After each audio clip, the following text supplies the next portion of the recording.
Hello friends, എല്ലാവർക്കും നമസ്കാരം. എല്ലാവരും കാത്തിരിക്കുന്ന നിങ്ങളുടെ വേദയുടെയും വിക്രത്തിൻ്റെയും ഇന്നത്തെ കഥയിലേക്ക് എവർക്കും സ്വാഗതം. എല്ലാവർക്കും നല്ലൊരു ദിവസം ആശംസിച്ചുകൊണ്ട് നമുക്ക് ഇന്നത്തെ കഥയിലേക്ക് പോകാം.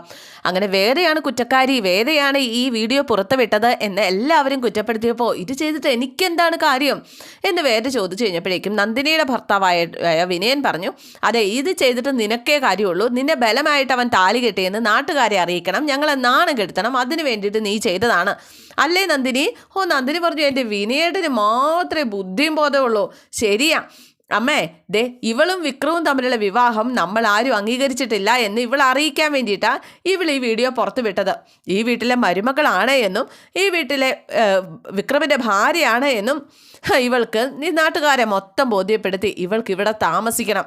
എടി, ഇനി ഒരു കാര്യം ഓർത്തോ, അതെ, ഈ കുടുംബത്തിൽ ഒരു സ്ഥാനവും ഞാൻ നിനക്ക് അനുവദിച്ചു തരാൻ പോകുന്നില്ല എന്ന് നന്ദിനി പറഞ്ഞു കഴിഞ്ഞപ്പോഴേക്കും അതിന് നിങ്ങളാരാ? നിങ്ങൾ എന്തിന് അനുവദിച്ചു തരണം? എനിക്കുള്ള അവകാശവും സ്ഥാനവും മാത്രമേ നിങ്ങൾക്കും ഉള്ളൂ. നിങ്ങളായിട്ട് എനിക്ക് തരേണ്ട കാര്യമൊന്നുമില്ല.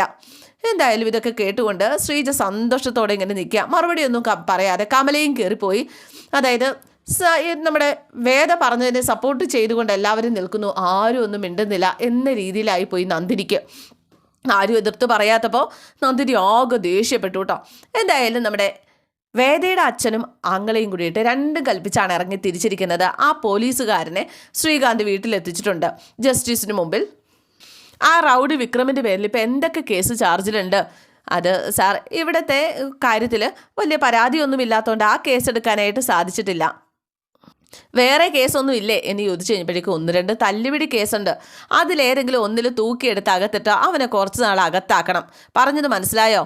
മനസ്സിലായി, പക്ഷേ ഏതെങ്കിലും പെൻഡിങ് കേസ് അവൻ്റെ തലയിൽ കെട്ടിവെക്കുന്നേ.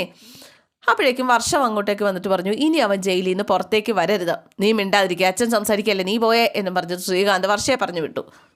ഇൻസ്പെക്ടർ ഒന്നും മിണ്ടാതെ ഇങ്ങനെ ഇരിക്കുക. എന്താ ഇൻസ്പെക്ടർ, വല്ല തടസ്സവും? അതെ, അവൻ ആ ശ്രീനിവാസൻ എന്ന രാഷ്ട്രീയക്കാരൻ്റെ ആ ഒരു പാർട്ടിയിലെ ആളാണ്, വലം കൈയാണ്. അവനെ എന്തെങ്കിലും കാരണമില്ലാതെ പൊക്കിയാൽ ശ്രീനിവാസൻ നേരിട്ട് അങ്ങോട്ടേക്ക് വരും. പാർട്ടിയിൽ വലിയ സ്വാധീനമുള്ള ആളാണ് അയാൾ. ബൈ ഇലക്ഷനിലെ കാൻഡിഡേറ്റ് ആണെന്നും കേൾക്കുന്നുണ്ട്. രാഷ്ട്രീയക്കാരനായതുകൊണ്ട് കസേരയെക്കുറിച്ചൊരു പേടിയല്ലേ? അല്ല, എനിക്ക് ഒരു റെഡ് മാർക്ക് സർവീസിലുണ്ട്, അതുകൊണ്ടാണ്. അതൊക്കെ മനസ്സിലായി, പക്ഷേ ജാമ്യം കിട്ടാത്തൊരു കേസുണ്ടാക്കി തീരില്ലേ തൻ്റെ പ്രശ്നം? ചുരുങ്ങിയത് 1 വർഷമെങ്കിലും ജാമ്യമില്ലാതെ അവനെ അകത്തിടാനുള്ളൊരു കേസ് ഫ്രെയിം ചെയ്യുക. എൻ്റെ കോടതിയിൽ തന്നെ അവനെ തരണം, ബാക്കി ഞാൻ നോക്കിക്കോളാം. അവനെതിരെ ചാർജ് ചെയ്തിരിക്കുന്ന പല കേസുകളും ബെയിലബിളാണ് എന്ന് പറഞ്ഞപ്പോൾ പുതിയൊരെണ്ണം ചാർജ് ചെയ്യണം. അതെ, കേരള ആൻറ്റി സോഷ്യൽ ആക്ടിവിറ്റീസ് വെച്ച് വേണം, കാപ്പ വെച്ച് വേണം കാര്യങ്ങൾ മുന്നോട്ട് കൊണ്ടുപോകാൻ. അങ്ങനെയാണെങ്കിൽ ജാമ്യം കിട്ടില്ല എന്നൊക്കെ ജസ്റ്റിസ് പറഞ്ഞു കൊടുക്കുകയാണ്. രാഷ്ട്രീയക്കാരനൊന്നും അല്ലല്ലോ, രാഷ്ട്രീയക്കാരൻ്റെ ഗുണ്ടയല്ലേ. നമുക്ക് ബാക്കി നോക്കാം. ശ്രീകാന്തേ, ഇദ്ദേഹത്തിന് വേണ്ടത് കൊടുത്തേരെ. അങ്ങനെ വർഷം കൊണ്ടുവന്ന പൈസ ശ്രീകാന്ത് വാങ്ങിച്ച് ഇവൻ്റെ കയ്യിലേക്ക് അങ്ങോട്ട് കൊടുക്കുകയാണ്. അയാൾ ആ പൈസ കൈ നീട്ടി മേടിച്ചു. ഇനി ഇയാൾക്ക് വേണ്ടിയിട്ട്, അതായത് നമ്മുടെ ശ്രീകാന്തിന് വേണ്ടിയിട്ടും ശ്രീകാന്തിൻ്റെ അച്ഛന് വേണ്ടിയിട്ടും ജോലി ചെയ്യും ഈ പോലീസുകാരൻ. ഇതേ സമയം നമ്മുടെ വിക്രം ആ ശ്രീനിയെ വിളിക്കുകയാണ്. അപ്പോൾ ശ്രീനി കുറേ കാര്യങ്ങളൊക്കെ അവനെ പറഞ്ഞേൽപ്പിക്കുകയാണ്. നമ്മുടെ അണികളെയൊക്കെ കുറച്ച് പേരെ ഒരു പദയാത്രയുണ്ട്, അപ്പോൾ നമുക്ക് അണികൾ വലിയ കുറവാണെന്ന് അറിയാലോ, നീ നിൻ്റെ ഉത്തരവാദിത്വത്തിൽ ഒരു 10-200 പേരെ സെറ്റാക്കണം. അതൊക്കെ ഏറ്റു സാർ. ഇപ്പം ഞാൻ വിളിച്ചത് മറ്റൊരു കാര്യം പറയാനായിട്ടാണ്. ആ വീഡിയോ ലീക്ക് ചെയ്ത ആളെ കണ്ടുപിടിച്ചിട്ടുണ്ട്, അവനെക്കൂടി ഞാനത് ഡിലീറ്റ് ചെയ്തിട്ടുണ്ട്, പക്ഷേ അത് ഷെയർ ചെയ്ത് പോയിട്ടുണ്ടാവാൻ സാധ്യതയുണ്ട്. നമുക്ക് നോക്കാം. വേറൊരു കാര്യമുണ്ട് വിക്രം, ഇനി ആ പെണ്ണ് ആ വീട്ടിൽ കഴിയുന്നത് നല്ലതല്ല. എങ്ങനെയെങ്കിലും നീ ഒഴിവാക്കണം. ഞാൻ ശ്രമിക്കാഞ്ഞിട്ടല്ല, അവൾ വേതാളത്തിനെ പോലെ കടിച്ചു തൂങ്ങി കിടക്കാണ്. വിക്രത്തിൻ്റെ രീതിയിലൊന്ന് പ്രതികരിച്ചാൽ ഏതൊഴിയാത്ത വേതാളം ഒഴിഞ്ഞു പോവില്ലേ? എനിക്ക് ഉറപ്പാ. ആ വഴികളൊന്നും ഞാൻ പറഞ്ഞു തരണ്ടല്ലോ. എനിക്കറിയാം സാർ, ഞാൻ പറഞ്ഞു വിട്ടോളാം. എന്നാൽ ശ്രീകാര്യം ശ്രീനിവാസൻ്റെ ഒത്താശയിൽ പെണ്ണിനെ തട്ടിക്കൊണ്ടു പോകുന്നു എന്ന വാർത്ത വരാൻ പാടില്ല. അത് ഉറപ്പാക്കേണ്ടത് നിൻ്റെ ഉത്തരവാദിത്വമാണ്. ഉറപ്പായിട്ടും സാർ. ഇതേ സമയമുണ്ടല്ലോ, നമ്മുടെ നന്ദിനി പോകാനായിട്ട് റെഡിയാവുകയാണ്. നന്ദിനിയാണെങ്കിൽ കട്ടക്കലിപ്പിൽ, ആരും തന്നെ ഒന്ന് സപ്പോർട്ട് പോലും ചെയ്തില്ല. ബാഗൊക്കെ പാക്ക് ചെയ്യുന്നത് എന്നിട്ട് കെട്ടിയോ വന്നു. എന്താ നീ ചെയ്യുന്നത്? ഞാൻ വീട്ടിലേക്ക് പോവാം. അവളിവിടെ ഉള്ളപ്പോൾ ഞാനിവിടെ ഉണ്ടാവില്ല. ഇപ്പം അവക്കൂടെ അവകാശം ഉണ്ടെന്ന് മാത്രമേ പറഞ്ഞുള്ളൂ. ഇപ്പം നാളെ അവൾക്ക് മാത്രമേ അവകാശമുള്ളൂ എന്ന് പറയും. അതിനു മുമ്പേ പോകുന്നതാണ് നല്ലത് എന്നൊക്കെ പറഞ്ഞ് നന്ദിനി ബാഗ് എടുത്തുകൊണ്ട് ഇറങ്ങുക. എൻ്റെ പൊന്നു നന്ദിനി, ഞാൻ പറയുന്നൊന്ന് കേൾക്ക്. അമ്മയെ നന്ദിനി പോവാന്ന്. എങ്ങോട്ട്? എന്നെ ഇങ്ങോട്ട് ആരും നടതള്ളിയതൊന്നുമല്ല, എനിക്കൊരു സ്വന്തം വീടുണ്ട്. എന്താ നന്ദിനി കാണിക്കുന്നത്? എടുത്തു ചാടി ഓരോന്ന് ചെയ്യല്ലേ? അതെ, ആത്മാഭിമാനം എന്ന് പറയുന്നത് എല്ലാവർക്കും ഉണ്ട്. ജീവൻ പോയാലും നാണം കെട്ട് കഴിയാൻ എനിക്ക് വയ്യ. ഈ വീട്ടിൽ എനിക്കൊരു സ്ഥാനമില്ല എന്ന് മനസ്സിലായി.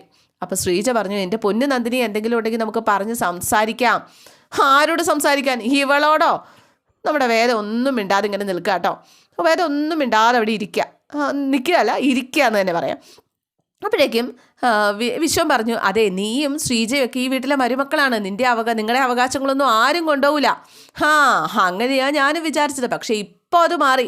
ഒരാൾ പോലും എനിക്ക് വേണ്ടിയിട്ട് സംസാരിച്ചില്ലല്ലോ, എൻ്റെ കർമ്മം, അത് പറഞ്ഞാൽ മതി എന്നും പറഞ്ഞ് നന്ദിനി പോകാൻ തുടങ്ങുകയാണ്. വിനയന്മാർ തടയാണ്, ബാക്കി എല്ലാവരും നോക്കി നിൽക്കുക. ആ ഒരു സമയത്താണ് നമ്മുടെ വിക്രം അങ്ങോട്ടേക്ക് വരുന്നത്. എന്താ ഏട്ടത്തി ബാഗുവൊക്കെ ആയിട്ട്? അതെ, ഈ കുടുംബത്തിലെ എല്ലാ അവകാശമുള്ളവർക്ക് നീ താലി കെട്ടിക്കൊണ്ട് വന്നിട്ടില്ലേ? അതെന്താ ഏട്ടത്തി അങ്ങനെ പറഞ്ഞത്? അവളിവിടെ ഉള്ളപ്പം എനിക്കിവിടെ കഴിയാൻ വയ്യ, അത് തന്നെ. അച്ഛൻ പറമ്പിൽ നിന്ന് വരുമ്പോൾ ഇതൊക്കെ അറിഞ്ഞാൽ വിഷമിക്കും. അതെ, രണ്ടിലാരെങ്കിലും ഒരാൾ മതി ഈ വീട്ടിൽ. മോളെ, നീ വെറുതെ വാശി കാണിക്കല്ലേ എന്ന് കവല പറഞ്ഞപ്പോഴേക്കും, കൊള്ളാമേ, എൻ്റെ വാശി മാത്രമേ അമ്മ കാണുന്നുള്ളൂ അല്ലേ? അവൾ കാണിച്ചതൊന്നും അമ്മയ്ക്കൊരു പ്രശ്നമല്ല അല്ലേ? ദേ, രണ്ടിലൊരാൾ ഈ വീട്ടിൽ മതിയെന്നല്ലേ ഉള്ളൂ. അതെന്തായാലും നന്ദിനിയുടെ അടുത്ത് തന്നെയാണ്. ഇന്നത്തോടെ അവൾ ഈ വീട്ടിൽ കാണില്ല, പോരെ എന്ന് ചോദിച്ചുകൊണ്ട് വിക്രം അകത്തേക്ക് ദേഷ്യത്തോടെ കയറിപ്പോയി അവളുടെ കയ്യെ പിടിച്ച് വലിച്ചെഴുന്നേപ്പിച്ച് ഇങ്ങോട്ട് കൊണ്ടുവരാം. കമല തടയുന്നുണ്ട്, അമ്മ മാറിക്കേ അങ്ങോട്ട്. എന്തായാലും ഇപ്പം ഞാൻ ഈ വീട്ടിൽ നിന്ന് പോകാൻ തീരുമാനിച്ചിട്ടില്ല എന്ന് വേദ പറഞ്ഞു. എനിക്ക് പിടിച്ച് പുറത്താക്കാലോ? ദേ വിക്രം, അവളുടെ കഴുത്തിൽ കിടക്കുന്നത് നീ കെട്ടിയ താലിയാ. അമ്മയ്ക്കും ഭ്രാന്തായോ എന്ന് ചോദിച്ചുകൊണ്ട് ഇവളുടെ കൈയും പിടിച്ച് പുറത്തേക്ക് ഇറങ്ങിയ സമയത്താണ് പോലീസ് അങ്ങോട്ടേക്ക് വരുന്നത്. അതുപോലെ തന്നെ നമ്മുടെ മാഷ് പറമ്പിൽ നിന്ന് വരുന്നത്. മാഷ് ഇതെല്ലാം കണ്ടുകൊണ്ട് ഇങ്ങനെ നിൽക്കുകയാണ്. പിടിച്ച് ജീപ്പിൽ കയറ്റിവനെ. അപ്പോഴേക്കും വിക്രമിനെതിരെ എനിക്കൊരു പരാതിയില്ലല്ലോ, പിന്നെന്തിനാ? എനിക്കൊരു പരാതിയില്ല, എന്നെ ആരും തട്ടിക്കൊണ്ടുപോയിട്ടൊന്നുമല്ല, ഞാൻ സ്വന്തം ഇഷ്ടപ്രകാരം വിക്രമിനോടൊപ്പം വന്നതാണ് എന്നൊക്കെ പറഞ്ഞു കഴിഞ്ഞപ്പോഴേക്കും, നിങ്ങൾ വിവാഹം കഴിക്കുമോ, ഇറങ്ങിപ്പോവോ, ഇതൊന്നും എൻ്റെ വിഷയമല്ല, പോലീസിന് ഇതൊരു വിഷയമല്ല. ഞാനിപ്പോൾ വന്നത് മറ്റൊരു കാര്യത്തിനാണ്. ഇവനെ പിടിച്ചു കയറ്റ്. ചെയ്യൂ സാറേ, അവനൊരു തെറ്റും ചെയ്തിട്ടില്ല, വിട്ടേക്ക് സാറേ, അത് പോലീസും കോടതിയും തീരുമാനിക്കും, അല്ലാതെ നിങ്ങളല്ല. ഇവൻ ഒരു ആൻറ്റി സോഷ്യലാണ്, അത് പ്രൂവ് ചെയ്യാനുള്ള ധാരാളം തെളിവുകൾ ഞങ്ങൾക്ക് കിട്ടിയിട്ടുണ്ട്. അതുകൊണ്ട് ഇവനെ കെട്ടിക്കൊണ്ട് വന്നതല്ലേ ഉള്ളൂ. കാപ്പ ചുമത്തി ഞാനിപ്പം ഇങ്ങോട്ട് കൊണ്ടുപോവാണ്. മിനിമം ഒരു 6 വർഷം അകത്തിടാനുള്ള പരിപാടി എൻ്റെ കയ്യിലുണ്ട്. കെട്ടിക്കൊണ്ട് വന്ന നിനക്കേ ഇവൻ്റെ കൂടെ ജീവിക്കാമെന്ന് നീ വിചാരിക്കേണ്ട. അതുകൊണ്ട് നീ വേണം നിൻ്റെ വീട്ടിലേക്ക് പൊക്കോ എന്ന് തന്നെയാണ് അവളോട് പറയുന്നത്. അയ്യോ സാറേ, അങ്ങനെയൊന്നും പറയല്ലേ, ഇനി അവൻ അങ്ങനെ ഒരു കാര്യത്തിന് പോവില്ല, ഞാൻ നോക്കിക്കോളാം സാറേ, ദയവ് ചെയ്ത് ഇവനെ വെറുതെ വിടണം എന്നും പറഞ്ഞ് കമല കരച്ചില്ല.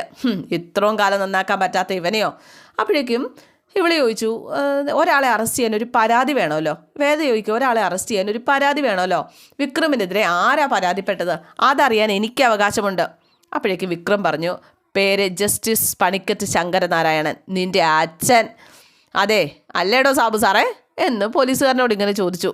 എടി, നീ എന്ന് എൻ്റെ ലൈഫ് വന്ന് കയറിയോ അന്ന് മുതൽ കഷ്ടകാലം തുടങ്ങി, ഞാൻ വരാം സാർ എന്നും പറഞ്ഞുകൊണ്ട് വിക്രം അവരോടൊപ്പം പോവുകയാണ്. കമലയാണെ കരഞ്ഞുകൊണ്ട് മോനെ കൊണ്ടുപോലേന്നൊക്കെ. അപ്പോഴേക്കും മാഷ് വിളിച്ചു, കമല. അതോടുകൂടി കമല പറച്ചിൽ നിർത്തി, പക്ഷേ കരച്ചിലായി. കമല ഭയങ്കര കരച്ചിൽ, പൊട്ടിക്കരയുക. അകത്ത് പോയിരുന്നും കമല കരച്ചിലാണ്. ശ്രീജയാണെങ്കിലും നന്ദിനിയാണെങ്കിലൊക്കെ സമാധാനിപ്പിക്കാൻ ശ്രമിക്കുക. ഇങ്ങനെ കരയിലെ വല്ല അസുഖവും വരും, ഇതിലും ഭേദം വല്ല അസുഖവും വന്ന് ചത്തു പോകുന്നതാ. ധൈര്യമായിട്ട് ഇരിക്കാമേ, ഇനി എന്ത് വേണമെന്ന് നമുക്ക് ആലോചിച്ച് തീരുമാനിക്കാം.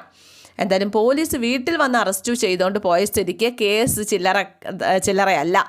അച്ഛാ, നമുക്കൊരു വക്കീലിനെ കാണാം. വക്കീലിനുള്ള ഫീസ് നീ സമ്പാദിച്ചു വെച്ചിട്ടുണ്ടോടാ?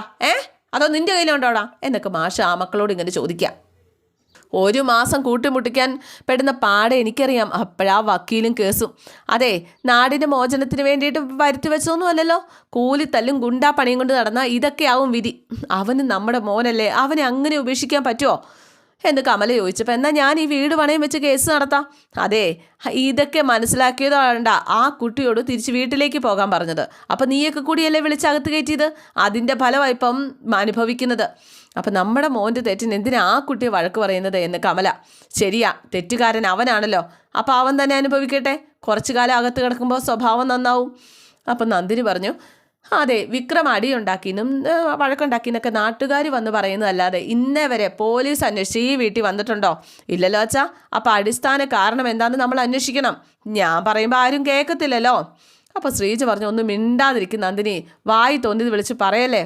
ഇവിടെ പറഞ്ഞാൽ എന്താ തെറ്റ് എന്ന് മാഷി നന്ദിനിയെ സപ്പോർട്ട് ചെയ്ത് സംസാരിക്കുക. ഇതിവിടെ അവസാനിക്കുന്നു തോന്നുന്നില്ല. ആരോടാണ് യുദ്ധം ചെയ്യാൻ പോകുന്നതെന്ന് ആലോചിക്കണം. ജസ്റ്റിസ് ശങ്കരനാരായണനോട് എതിർത്തിട്ട് സമാധാനത്തോടെ ജീവിക്കാൻ പറ്റുമെന്ന് തോന്നുന്നുണ്ടോ? എന്നൊക്കെ മാഷി ചോദിച്ചപ്പോഴേക്കും കമല പറഞ്ഞു, അതെ, അവനെ പുറത്തിറക്കുക, അതാണിപ്പോൾ വേണ്ടത്. പോലീസ് പറഞ്ഞതുപോലെ അവന് ജയിലിൽ കിടക്കേണ്ടി വന്നാ നിങ്ങൾക്കറിയാലോ, അവനിങ്ങനെ ആയത് തന്നെ. അവനിങ്ങനെ ആയത് അവൻ്റെ കയ്യിലിരിപ്പുണ്ട്. ആരും അങ്ങനെ ആക്കിയതല്ല. അപ്പം അച്ഛ, വിക്രം ജയിലിൽ നിന്ന് പുറത്തിറക്കണമെങ്കിൽ ആദ്യം ഇവളെ പുറത്താക്കണം, എന്നാലേ വിക്രം ഇറങ്ങത്തുള്ളൂ. അബദ്ധത്തിൽ താലി കെട്ടിപ്പോയി എന്ന കുറ്റത്തിന് അവനെ ജീവിതകാലം മൊത്തം ടോർച്ചർ ചെയ്യിക്കാനും ഇവളിങ്ങോട്ടേക്ക് വന്നിരിക്കുന്നത്. അല്ലാതെ വിക്രത്തിൻ്റെ ഭാര്യയായിട്ട് ജീവിക്കാനുള്ള കൊതി കൊണ്ടൊന്നുമല്ല, സ്നേഹമല്ല, ഇവൾക്ക് പകയാണ്. ദേ നിർത്തുന്നുണ്ടോ? ഞാൻ കാരണം ആരും സങ്കടപ്പെടില്ല. എൻ്റെ അച്ഛൻ കാരണമാണ് വിക്രത്തെ പോലീസ് അറസ്റ്റ് ചെയ്തതെങ്കിൽ എങ്ങനെ വിടിയിപ്പിക്കണമെന്നും എനിക്കറിയാം. അപ്പോഴേക്കും കമല ചോദിച്ചു, എൻ്റെ പൊന്നുമോളെ, ഇനി അവനെ ഓർത്ത് കരയാൻ എനിക്ക് വയ്യ. നീ പറഞ്ഞത് സത്യമാണെങ്കിൽ എങ്ങനെയെങ്കിലും അവനെ പുറത്തിറക്കണം. ഞാൻ നിൻ്റെ കാല് പിടിച്ച് പറയാമെന്ന് കരുതിയാൽ മതി. അമ്മയുടെ മകനെ ഞാൻ പുറത്തു കൊണ്ടുവരും, ഇത് ഞാൻ തരുന്ന വാക്കാണ് എന്ന് ആ തൊഴുതു പിടിച്ച് നിൽക്കുന്ന കൈയിലേക്ക് പിടിച്ചുകൊണ്ട് അവൾ പറയാണ്. പക്ഷെ നന്ദിനിക്കും വിനയനും വലിയ വിശ്വാസമൊന്നുമില്ല. വിക്രമിനെയും കൂട്ടി ഞാൻ ഇങ്ങോട്ടേക്ക് തിരിച്ചു വരും, അമ്മയുടെ അനുഗ്രഹം ഉണ്ടായാൽ മാത്രം മതി. കമല അപ്പോഴേക്കും ഈ വേദയുടെ കവിളിലേക്ക് പിടിച്ചിട്ട് പറഞ്ഞു, നിന്നെപ്പോലൊരു കുട്ടിയെ ഈ വീട് അർഹിക്കുന്നില്ല മോളെ, നിന്നെപ്പോലൊരു കുട്ടിയെ ഈ വീട് അർഹിക്കുന്നില്ല. കരഞ്ഞുകൊണ്ടാണ് കേട്ടോ പറയുന്നത്. നന്ദിനിക്ക് ഇതൊന്നും പിടിക്കുന്നില്ല. ഇതേ സമയം നമ്മുടെ വിക്രത്തിനെ പുറത്തിറക്കാനുള്ള വഴികൾ തേടുകയാണ് ആ രാഷ്ട്രീയക്കാരൻ ശ്രീനി എന്ന് പറയുന്നത്. അപ്പോൾ കാപ്പ ചുമത്തിയാണ്, പുറത്തിറക്കാൻ പറ്റുന്ന ഒരു കാര്യമല്ല എന്ന് തന്നെ അയാളുടെ വക്കീൽ ഇങ്ങനെ പറയുകയാണ്. അപ്പം എന്തിൻ്റെ കേസിലാണ്? അപ്പോൾ ഈ വേറൊരു പാർട്ടിയുടെ നേതാവിനെ കുറേ നാൾ മുമ്പ് കയ്യേറ്റം ചെയ്തതിൻ്റെ പേരില്ല, പക്ഷേ അത് അവനല്ല എന്നൊക്കെ അയാൾ പറഞ്ഞതല്ലായിരുന്നോ? ഇതിപ്പോൾ എന്തായാലും ആ ശങ്കരനാരായണൻ്റെ പണി തന്നെയാണ്. എന്തായാലും അവനെ പുറത്തിറങ്ങണം. ഞാനിങ്ങനെയുള്ള ഇവിടെയുള്ളപ്പോൾ അവന് ഇങ്ങനൊരു തട്ടുകേട് സംഭവിച്ചുകൂടാ. പണം എത്രയായാലും എനിക്ക് പ്രശ്നമല്ല, മനസ്സിലായല്ലോ? എന്നാൽ വക്കീൽ ചെല്ല, നാളെ കോടതിയിൽ നിന്ന് അവനെ ജാമ്യത്തിലെടുത്ത ശേഷം എന്നെ വന്ന് കണ്ടാൽ മതി. ശരി സാർ എന്നും പറഞ്ഞിട്ട് വക്കീൽ അങ്ങ് പോവാണ്. ഇതേ സമയം ജസ്റ്റിസും ശ്രീകാന്തും സഞ്ചരിച്ച വാഹനം തടഞ്ഞുകൊണ്ട് നമ്മുടെ വേദ റോഡിലിങ്ങനെ നിൽക്കുക. അപ്പോൾ ഒഴിഞ്ഞു മാറി പോകാനായിട്ട് ഡ്രൈവറോട് പറയുന്നുണ്ട്. പക്ഷെ നമ്മുടെ വേദ നേരെ നടുക്കേക്ക് അങ്ങോട്ട് കയറി നിൽക്കുകയാണ്. അതുകൊണ്ട് വേറെ നിർവാഹമില്ലാതെ ജസ്റ്റിസ് ശങ്കരനാരായണനും ശ്രീകാന്തും ഇറങ്ങി വരികയാണ്. എന്താടി, നീ നിൻ്റെ കെട്ടിയോൻ്റെ പണി ഏറ്റെടുത്തോ? വണ്ടി തടയൽ എന്താ നിൻ്റെ ഉദ്ദേശം? ഞങ്ങളോട് തർക്കിക്കാനോ അതോ നാട്ടുകാരുടെ മുന്നിൽ കൂട്ടി ബഹളം വെക്കാനോ? അപ്പോഴേക്കും അതെ, അതിനൊന്നുമല്ല വന്നത്, വിക്രത്തിന് വേണ്ടിയാണ് വന്നത്. അതെ, അതിന് വേണ്ടിയിട്ട് കോടതി ചെന്ന് വാദിക്കാൻ വേണ്ടത്, അല്ലാതെ ഇവിടെ വെച്ചല്ല, ഞങ്ങളോടല്ല. അതെ, കോടതി പോകേണ്ട എന്ത് കുറ്റമാണ് വിക്രം ചെയ്തത് എന്നറിയാൻ വേണ്ടിയിട്ടാണ് ഞാൻ ഇങ്ങോട്ടേക്ക് വന്നത്. ഞാൻ തിരിച്ച് വീട്ടിലേക്കില്ല എന്ന് പറഞ്ഞതിൻ്റെ പക തീർക്കലല്ലേ? വീട്ടിലേക്ക് എന്നെ മടക്കി കൊണ്ടുപോകാൻ വേണ്ടിയിട്ടല്ലേ ഇതൊക്കെ ചെയ്തത്? അതെ, അതിനിപ്പോൾ എന്ത് വേണം? തെറ്റല്ലേ ശ്രീയേട്ടാ ഇത് എന്ന് ചോദിച്ചു കഴിഞ്ഞപ്പോഴേക്കും ഇവളുടെ അച്ഛൻ ചോദിച്ചു, എന്ത് തെറ്റ്? ഏതോ ഒരു തെമ്മാടി ബലമായിട്ട് കിട്ടിയ താലിയുടെ പേരിൽ വളർത്തി വലുതാക്കിയ അച്ഛനെ അമ്മയെ ഉപേക്ഷിച്ച് നീ പോയില്ലേ? അതാണ് തെറ്റ്. വിവാഹപ്രായമായ ഒരു അനിയത്തി ഉണ്ടെന്ന് ഓർക്കാതെ, അവളുടെ ഭാവി എന്തെന്ന് ചിന്തിക്കാതെ കുടുംബത്തിൻ്റെ മാനം കളഞ്ഞ് നീ ഇറങ്ങിപ്പോയില്ലേ? അതാണ് തെറ്റ് എന്നും പറഞ്ഞുകൊണ്ട് ജസ്റ്റിസ് കടന്ന് നല്ല ദേഷ്യത്തിലാണ്. എനിക്ക് വേറെ വഴിയില്ലാതെ പോയി, അതുകൊണ്ട് തന്നെ ഇത് ചെയ്തത്. ഓഹോ, അപ്പം ഇതും അച്ഛൻ ചെയ്യിച്ചതാണെന്ന് സമ്മതിച്ചു അല്ലേ? കൊള്ളാം അച്ഛാ, കൊള്ളാം. കോളേജിൽ പഠിക്കുമ്പോൾ ഏറ്റവും ഇഷ്ടപ്പെട്ട വ്യക്തിത്വത്തെക്കുറിച്ച് എഴുതാൻ ഒരു ചോദ്യം ഉണ്ടായിരുന്നു. എല്ലാവരും വലിയ വലിയ മനുഷ്യരെക്കുറിച്ച് എഴുതിയപ്പോൾ ഞാൻ എഴുതിയതേ എൻ്റെ അച്ഛനെക്കുറിച്ചായിരുന്നു. അച്ഛനെപ്പോലെ നീതിയുള്ള ആളായിരിക്കണം, അച്ഛനെപ്പോലെ സത്യമുള്ള ആളായിരിക്കണം, അച്ഛനെപ്പോലെ നിസ്വാർത്ഥനായ ഒരാളായിരിക്കണം. എന്നെ സംബന്ധിച്ചിടത്തോളം അച്ഛനെപ്പോലെ എല്ലാം തികഞ്ഞൊരാൾ വേറെ ഉണ്ടായിരുന്നില്ല. എന്തായാലും ലവ്, എമ്പതി, കെയർ, എല്ലാ നല്ല ഇമോഷൻസിനും എനിക്ക് എൻ്റെ മോഡൽ എൻ്റെ അച്ഛനായിരുന്നു. പക്ഷെ തെറ്റായിരുന്നു. ഞാൻ വിചാരിക്കുന്നതല്ല സത്യമെന്ന് അച്ഛൻ തന്നെ എനിക്ക് തെളിയിച്ചു തന്നു. സ്വന്തം കാര്യം വരുമ്പോൾ എല്ലാം മറന്നു അച്ഛൻ. ഒരാളുടെ വിലപ്പെട്ട ജീവന് പോലും അച്ഛൻ വില കൽപ്പിക്കില്ല എന്ന് എനിക്ക് ഈശ്വരൻ കാണിച്ചു തന്നു. അച്ഛൻ പറഞ്ഞില്ലേ ഒരു തെമ്മാടി കെട്ടിയ താലി എന്ന്? അത് കെട്ടിയതൊരു തെമ്മാടിയായിരിക്കാം, പക്ഷേ അത് നിശ്ചയിച്ചത് ഈശ്വരനാണ്. അതിൻ്റെ പേരിൽ അയാളുടെ ജീവൻ അപകടത്തിലാകുമെന്ന് വന്നാൽ, അഴിക്കുള്ളിലാകുമെന്ന് വന്നാൽ പുറത്തിറക്കാനുള്ള വഴിയും ഈശ്വരൻ കാണിച്ചു തരും. എന്നാ ചെല്ലടി, ചെന്നാ ഈശ്വരനോട് യാചിക്ക് അവനെ പുറത്തിറക്കി തരാനായിട്ട്. വാടാ. അപ്പോഴേക്കും ശ്രീകാന്ത് പറഞ്ഞു, നിൽക്കുക അച്ഛാ ഒരു നിമിഷം. അതെ, അവൻ പുറത്തു വരണമെങ്കിൽ, അവൻ്റെ ജീവിതം സുരക്ഷിതമാവണമെങ്കിൽ അവനെ വെറുതെ വിടാൻ ഞങ്ങൾ തയ്യാറാണ്. പക്ഷെ ഒരു കണ്ടീഷൻ, ഈ നിമിഷം നീ വീട്ടിലേക്ക് മടങ്ങി വരണം. എന്തായാലും അടുത്ത ആഴ്ചത്തെ എപ്പിസോഡിൽ കോടതിയിൽ നിന്നും പുഷ്പം പോലെ നമ്മുടെ വിക്രത്തിനെ പുറത്തിറക്കിക്കൊണ്ടുവരുന്ന വേദയെ നമുക്ക് കാണാൻ സാധിക്കും. അതോടൊപ്പം തന്നെ വിക്രത്തിൻ്റെ ട്രാജഡി, ജീവിതത്തിലുണ്ടായ ഒരുപാട് മിടുക്കനായിട്ട് പഠിക്കുന്ന വിക്രത്തിൻ്റെ ജീവിതത്തിലുണ്ടായ ആ വമ്പൻ ട്രാജഡിയും തിരിച്ചറിയാൻ പോവുകയാണ്. അപ്പോൾ എല്ലാവർക്കും ഇഷ്ടമായി എന്ന് വിചാരിക്കുന്നു കേട്ടോ. ഇഷ്ടമായെങ്കിൽ അറിയാലോ, ലൈക്ക് ചെയ്യണം, കമൻറ്റ് ചെയ്യണം. പുതിയ ആൾക്കാരാണ് കാണുന്നതെങ്കിൽ സബ്സ്ക്രൈബും ചെയ്യണേ. സിയോഗി, താങ്ക് യു.